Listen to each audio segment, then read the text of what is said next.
والصلاة والسلام على رسول الله صلى الله عليه وسلم. حفلة المانت waxay daaran tahay qaalinkaas oo ku wareejinayno shaqaalaha wadada dhisaya hay'adda wadada dhisaysa ayaan maanta ku wareejinaynaa markii ugu horeysana ma aha markii ugu dambeysana noqon mayso wadadan waa wado aad u muhiim ah Silaanya Road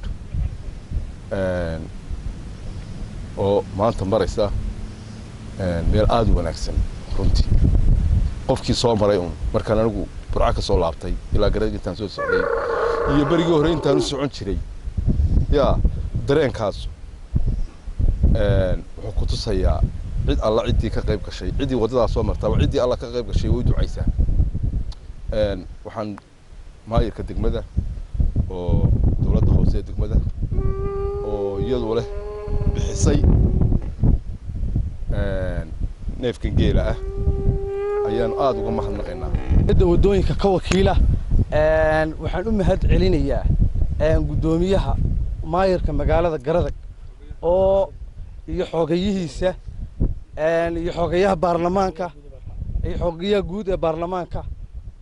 tiraba intaan garanayno waxna la gudoonsiiyay 3 jeer haddana waanu ka gudoonay horena waanu uga gudoomi jirnay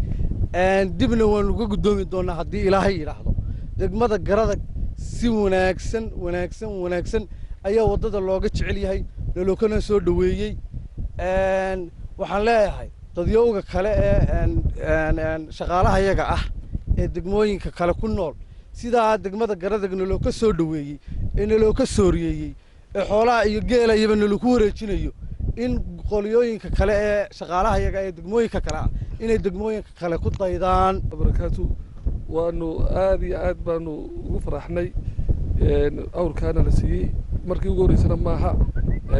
hore aribaana loo siiyay 3 jeer tirooba saab Axmed sheegay ayaa ahayd imikana waa kan waad aragtaan aad iyo aad baanu ugu mahadnaqaynaa gudoomiyaha iyo